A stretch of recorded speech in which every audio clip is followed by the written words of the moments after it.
You're only a day away from Friday. You're watching CNN Student News. You're 10 minutes away from getting up to speed on current events. We're starting in China today. Big meeting there. It's the once-a-year gathering of the National People's Congress. It includes thousands of delegates from all over the country. China is a communist state. The government controls the economy and other parts of society, so the National People's Congress is limited. It won't be voting on any major laws. But this meeting is a chance for China to talk about its economic plans. And because it's the world's second largest economy, international economists are watching to see what China will do. Other parts of the international community are watching Ukraine. A lot of talking about the crisis there yesterday. Meetings involving officials from the European Union, Ukraine, Russia, the U.S., but there wasn't a lot of action. Some U.S. officials are still considering economic sanctions against Russia for its involvement in Ukraine. Russia's threatening economic action of its own that could hurt trade in other parts of Europe. You didn't see it, you didn't feel it, you might not have known it was there, but an asteroid zipped by us yesterday.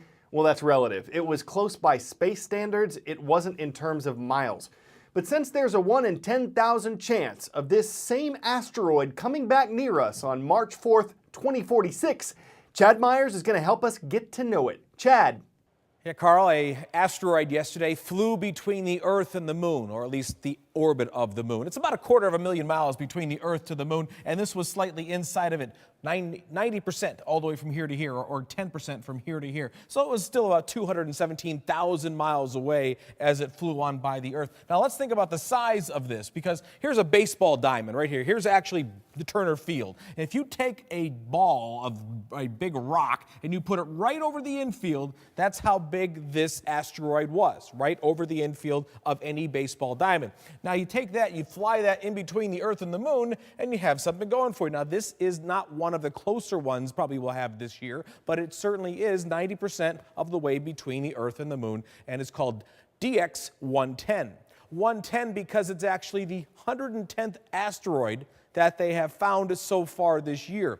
Think about this, though. Last year, 21 asteroids flew closer to the Earth than this one, and the chance of this actually hitting the Earth was only 1 in about 10 million. Now, it was probably more of a big deal to the asteroid that the Earth got so close. Because if you're standing on the asteroid and all of a sudden the Earth flies on by, you're thinking to yourself, wow, that was the size of an Earth, not the size of a baseball field. It had a lot more danger to the asteroid right there than to the Earth as it flew on by. Carl. Big changes are coming to the SAT exam. Fewer students have been taking it, and the College Board, the group that administers the test, says it wants the SAT to be more connected to what's being taught in high school.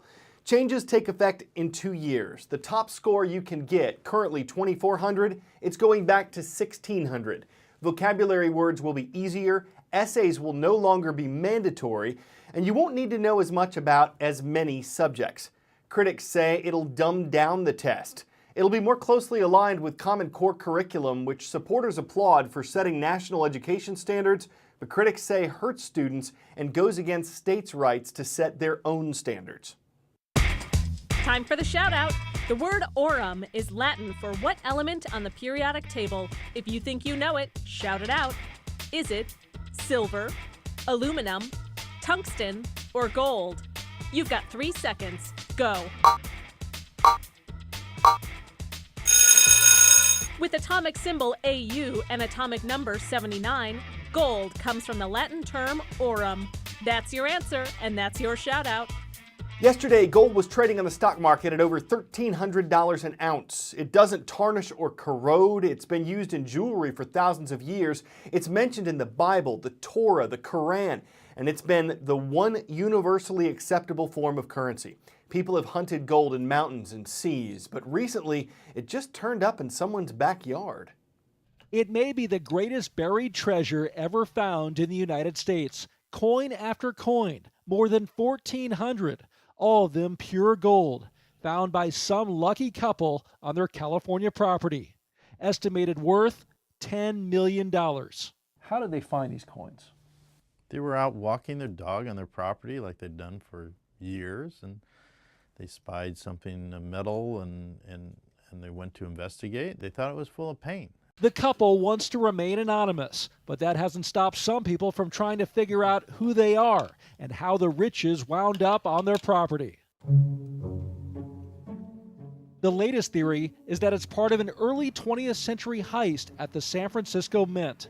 This newspaper article from 1901 makes reference to the sum of $30,000 in gold coin stolen from the vault of the cashier. The face value of the buried treasure was nearly the same amount. The thief, a man named Walter Dimmick, was eventually busted, but the gold was never found. Could this be the long-lost loot? And if it is, could it also spell bad news for those who found it? Yes, according to legal experts. In a case where you can clearly identify the owner and clearly identify the crime, the finder's right to the treasure certainly diminishes. But don't start feeling sorry for them. Apparently in this case, it really is finders keepers. The Mint says it doesn't have any information linking the coins to any thefts at any U.S. Mint facility. Perhaps the most likely scenario? It was just a guy hiding his money. Back then, they didn't always trust the banks, you know. The lucky couple is trusting these men to be their coin dealers. Filthy and covered with 120 years of dirt, they brought them back to their original luster. You think your odds are better of winning the lottery or finding gold buried in your yard? Winning the lottery, no doubt about it. The treasure unearthed, but the secret behind it remains buried. Dan Simon, CNN, San Francisco. Sail into port and batten the hatches, because there's a storm brewing in today's roll call. We're taking you to Chandler, Arizona, where the forecast at Santan Junior High School is for the storm, with a chance of awesome. Next, we're moving north to Mount Pleasant, Utah. That's where the Hawks are perched, watching from North St. Pete High School. And we'll wrap up today's roll in Iowa, saluting the Trojans of West Marshall Middle School. Glad to be part of your day in State Center. When good things happen to good folks. 12-year-old Louis Corbett is a giant Boston Celtics fan. He's never seen a game in person. Louis lives in Auckland, the largest city in New Zealand. Because he has a rare eye disease called retinitis pigmentosa, his parents and his favorite team are helping him see all he can while he can. At 7 a.m. from 9,000 miles away, Louis Corbett shakes out the sleep, wearing a Celtics t-shirt and a permanent smile. He gets a kiss from Mom, and he's ready to Skype on his favorite topic. Well, Larry Bird. Louis, like two of his brothers, has a rare genetic eye disease that leaves most patients blind by age 40. That's going that way quickly. In fact, Louis doesn't expect to have his sight for much longer. I just think of it as just my eyes just slowly going down, but I don't really think about it that much. His parents do, and they want Louis to build a library of images in his brain, memories in his mind's eye. And when they ask him what he wants to see most, I want to see basketball in America. Good, thanks. the kid is always wearing Celtics green, even when he got to meet a professional New Zealand hoops team. Neighbors started raising money for a trip to Boston, and it spread on social media. That's when the Celtics owners, the Grosbecks, whose son is blind, saw it. And they were all over it. Corinne Grosbeck tweeting, "Our son has a similar disease that affected him at birth.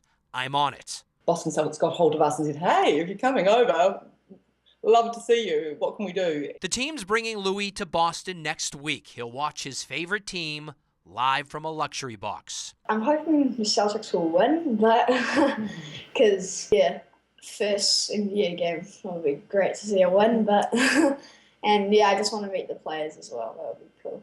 Now that is a banner night. There are a number of traditions associated with Lent and the Carnival and Mardi Gras season. This is one you probably don't know about. It's the Washington National Cathedral Pancake Race. Competitors try to flip flapjacks 3 times before the finish. Legend has it that back in 1445, a British woman was making pancakes when she heard the church bells ring. She didn't want to be late for the service, so she took her frying pan with her. That run is no piece of pancake. It's no cakewalk. You know they say, no pan, no gain. And when push comes to shove, the race will put your skillet to the test. Do what you can to avoid a flapjack, and we'll see you Friday with CNN Student News returns.